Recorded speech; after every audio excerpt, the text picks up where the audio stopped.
Hey guys, welcome back to Brian's Mysteries and Adventures on Trail, and today we're going to be talking about several recent bear attacks, both black bear and grizzly bear, some that have happened recently within the last year, and then we'll go back a few years, just over the last few years, and cover some that have happened. And also we're going to talk about some bear safety tips. Now obviously I'm not a bear expert. I have taken an outdoor wilderness class and it included animal stuff, and I have done a lot of research in order to make this video. So, if I do make a mistake, please don't, attack me. I'm just trying to educate and help bring awareness, help people, hike safer and, have good adventures out there. Now you can see this black bear is walking with her little cub. Black bears, but the cub is brown. Now this is often the case with babies. They're often different colors. When they grow up, they get brown, but black bears can be black, brown, cinnamon, tan, even white. So a lot of people can kind of confuse them. The main distinguishing thing, to me at least, is their ears. They have pointy ears, and they don't have the big hump on the back, and they're also a lot smaller. An average, black bear is a couple hundred pounds. A big one would be like 300-400 pounds, where grizzly bears can get over 1,000 pounds. And I'm going to talk about more of the differences during this video. First, we're going to discuss some fatal bear attacks that occurred in the last few years, recently, and all the way back to 2014. And maybe think about some things that could have been done differently or things that could have helped. And with that said, let's get into the first case. And a lot of this is pretty disturbing, so viewer discretion is advised. This first case happened in Durango, Colorado, which is here in the United States. And Durango is sort of at the foothills of the San Juan National Forest. Very, very beautiful area. There's a nice river that runs through it. I've never been there, but it looks a beautiful place to live. And this case actually just happened a few weeks ago, so April 2021. A 39-year-old woman was walking her dog on a Friday morning, 8:30 in the morning, somewhere around there. And it was a daily routine for her, nothing out of the ordinary.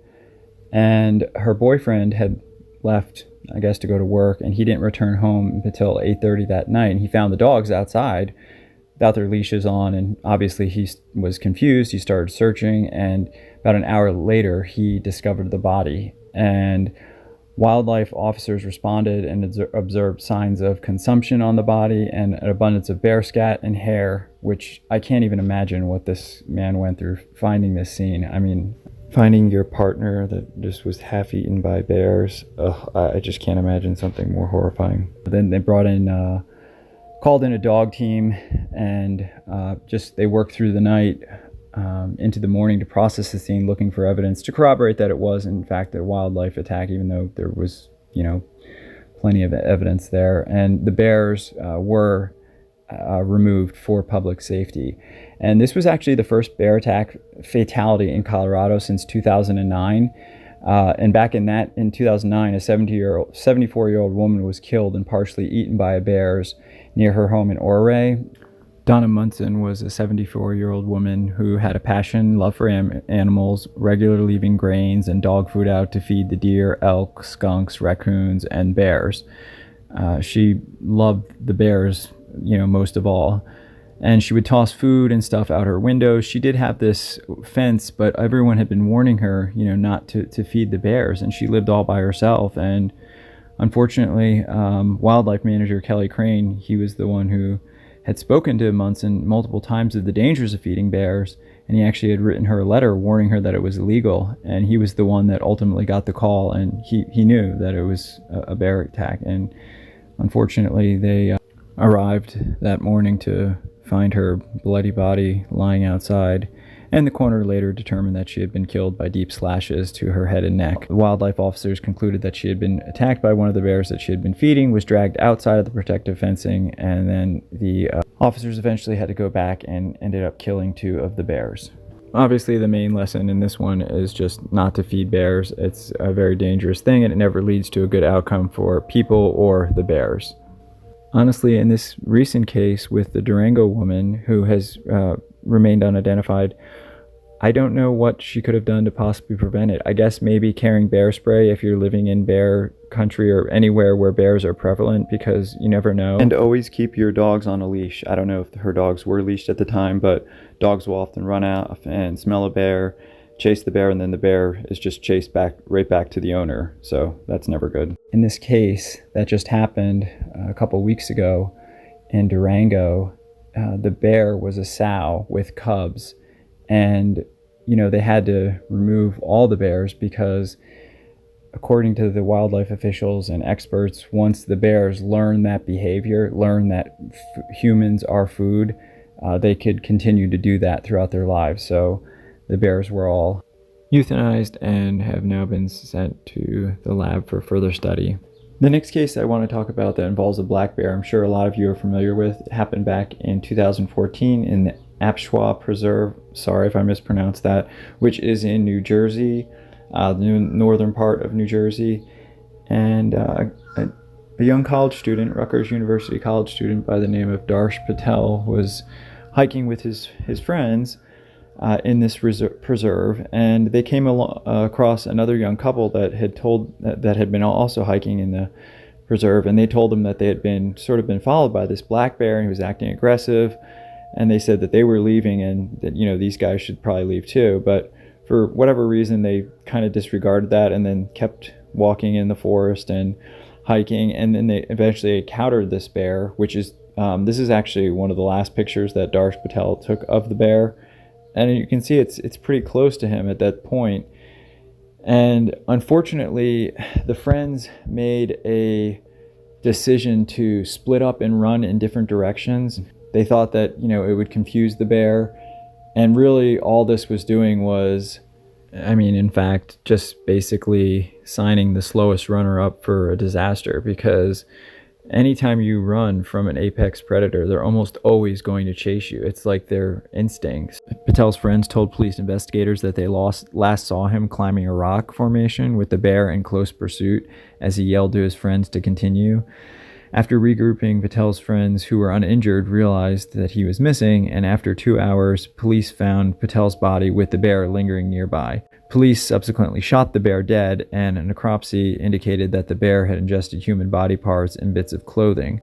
Patel's phone was later recovered with a bite mark from the bear's teeth. This is just an awful, awful case. And the fact is that this is actually the only known bear fatality in the state of New Jersey. Following the incident, the East Stroudsburg University Laboratory in Pennsylvania found clothes, human hair, and flesh in the stomach of the bear. The lab results showed 61% of the contents in the bear's esophagus was human, and revealed only 1% of the bear's stomach contained animal flesh. There was all these details that came to light that showed that this bear was a predatory bear.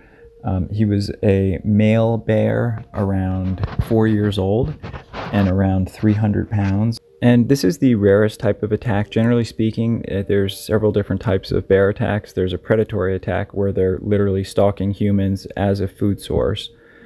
A defensive attack, which generally happens with a sow and cubs, where they're just protecting their young and it's more instinctual.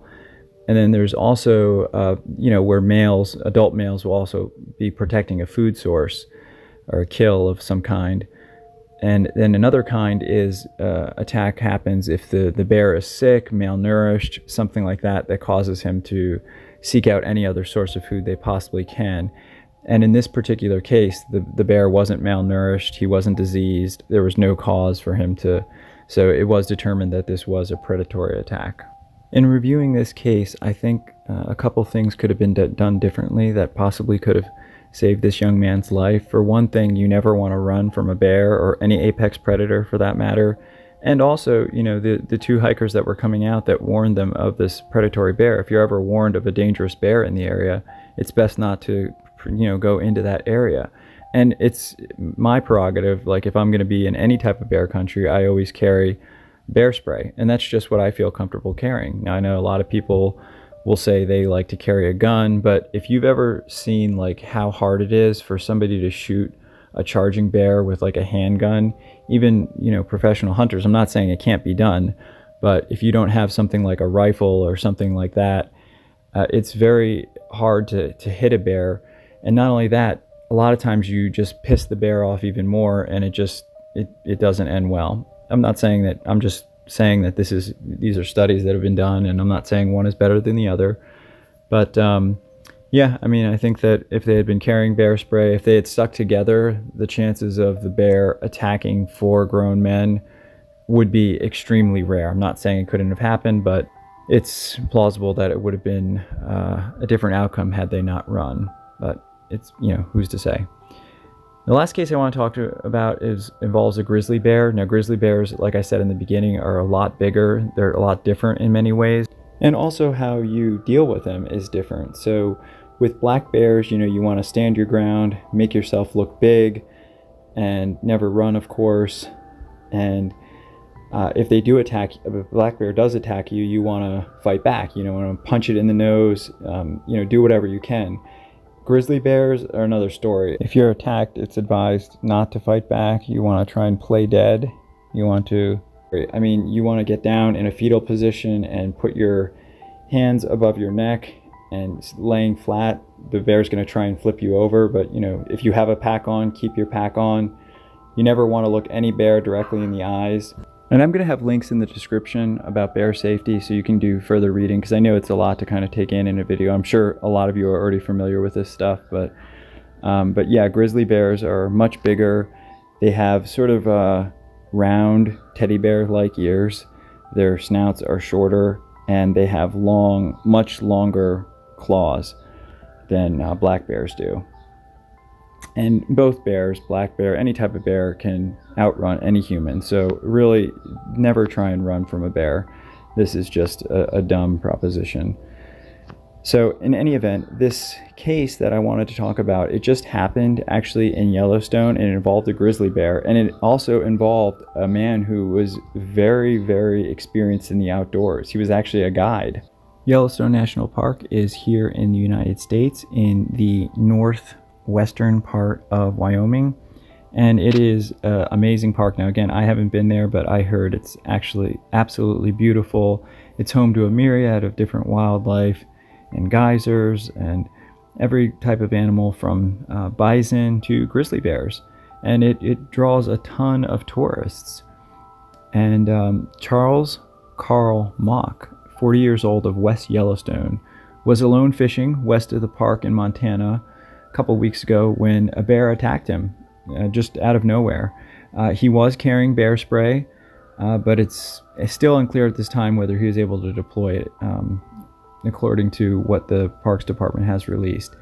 He was transported to Idaho Falls for treatment of severe injuries. He had 2 surgeries before suffering a massive stroke and passing away Saturday evening from those injuries. During the mauling, according to the family's Facebook page, or the Charles Mock's employer's page, Backcountry Adventures, which provides snowmobile rentals, guide services, and snow coach tours in the areas, and said that literally the bearhead took a huge chunk out of his skull. Now, afterwards, a group of 7 investigators, including Forest Service personnel, bear specialists, returned to the attack site the following Friday to assess the ongoing public safety risk and to conduct their investigation. Before reaching the location of the mauling, a bear described as an older-age male grizzly began charging the group. Despite multiple attempts by all 7 members to haze away the bear, it continued its charge, and due to this immediate safety risk, the bear was shot and died about 20 yards from the group. Investigators later found a moose carcass within 50 yards of the site of Mock's attack. This would indicate the grizzly was likely defending a food source. According to the National Park Service, they say that since 1979, Yellowstone has hosted over 118 million visits. During this time, 44 people were injured by grizzly bears in the park. So, for all parks visitors combined, the chances of being injured by a grizzly bear are approximately 1 in 2.7 million visits, which obviously is very rare. This risk even goes down when people that go to these parks don't leave the developed areas or roadsides or anywhere if they don't go hiking or in the backcountry. Grizzly bears in the lower 48 states are listed as threatened under the Endangered Species Act, according to Montana Fish and Wildlife. And unfortunately, in this case, in Carl's case, this case that happened in Yellowstone only a few weeks ago, I really don't know if he could have done anything different, except maybe if he had a gun, a rifle, or it just sounds like, he was fishing and he was just ambushed by this bear. Doesn't sound like he stood much of a chance. So I don't even know if he had a gun, if that would have helped. So it's just really sad, and my thoughts and prayers go out to his family and friends and everyone that knew him, and everybody that has lost anyone to an attack like this. I can't imagine the horror and pain. Now I'm just going to put up some maps and some data, but since 1900, over 180 fatalities have been caused by either black bears, brown bears, or polar bears, but mainly it has been black bears and brown bears. 82 of those attacks were fatal black bear attacks, and 90 of them were fatal brown bear attacks. Obviously, the remaining were polar bears, which, here in the United States, in the continental United States, that only happens when they're in captivity and someone like jumps into the pen or something. But for whatever reason, the bear attacks, brown bears and black bears, the worst ones are usually in July and August. There's really doesn't seem to be a reason for that, just I guess because that's when people are out and the bears are out too. And one more thing before that, it's important to remember that bears are extremely intelligent. They even have problem-solving intelligence, which, they can figure out how to open car doors. And you can look and see these videos of bears doing these crazy things that is amazing in ways. And they have an amazing high memory when it comes to food. They will return to a food source over and over and over again. So if they find food somewhere, they can remember that food source up to 10 years in the future, even if they haven't been there for that 10 years. And this is why it's frustrating when a lot of campers, backpackers, they don't do proper food storage. They'll do things like, I just sleep with my food under my pillow at night. And I know that I'm probably going to offend some people here saying this, and that's fine. I'm sure you've been able to get away with it many times, but improper food storage is just begging for a problem, and it's one that can be easily avoided. If you're in an area that requires a bear canister, use a bear canister. And if you're outside an area that requires a bear canister, Ursac is a great company. They make these bear-proof bags. The only downfall is like sometimes the food can get smushed in them, but just keep your food in individual Ziploc bags inside the Ursac. I mean, you're basically eating mushed food anyway out on trail, so what's the difference? And with an Ursac, the bear can't get into it. You just have to hang it or tie it to a rock. Yeah, they're just a great thing, and more parks are approving them, so I'll have links to that in the description as well. As far as range, both black bears and grizzly bears can be found in North America, but grizzly bears are mainly located only in Montana, parts of Wyoming and Idaho, maybe northeastern Washington, but mostly in Canada and Alaska. And black bears are scattered throughout the United States, California being the state with the most black bears, but not necessarily where you'll see the most black bears. It tends to be like in urban areas where we're encroaching on their territory that there's a lot of sightings. So, anywhere there's black bears, you're bound to see one. And I'd be remiss making this video and not mentioning the fact that due to global warming and other factors, but grizzly bears and polar bears have started interbreeding, and I'm going to put up a picture. They're being called Grizzly bears, and I mean, this thing, honestly, like if nature could not create a more crazy apex predator, you've got the polar bear and the grizzly bear, the two most dangerous apex predators already, and now they've combined them, and apparently more and more of these grizzly bears are being seen. So I just thought I'd mention it because it is an odd looking bear. I mean, it has sort of like a polar bear face but a grizzly bear body, and I can't imagine what kind of damage this thing could do. I mean, because polar bears are sort of in like a class of their own. I mean, if you run into a polar bear and you don't have like a semi-automatic, rifle, shotgun, I don't know what you could do. I mean, that would be a really scary encounter. In any event, guys, I think the most important thing when hiking in any bear country is just to be aware of your surroundings for one. And just be respectful. Know the area you're in. Hike in groups if you can. Carry bear spray. Make your presence known. Like, talk out loud, sing, whistle, whatever you have to do. You never want to startle a bear. A startled bear is an angry bear. And just remember, we're going into their homes when we're going to the backcountry. So, it's important to be respectful. And like I said, know your surroundings. And, just think of it if some random person walked into your home. And I don't think anybody should be scared of going into the backcountry because of bears. You're far more likely, sadly, to be killed by another human or other things. So I wouldn't let a fear of being attacked by a bear keep you from going into the backcountry. Alright guys, that's the end of this video. Sorry it ran a little long. Hope everybody is staying healthy and safe, and wishing everybody happy adventures this summer. And thank you again, as always, for watching, and I will see you in the next one. And I just wanted to give a special thank you to coag.iag for providing their awesome background music. Thank you so much.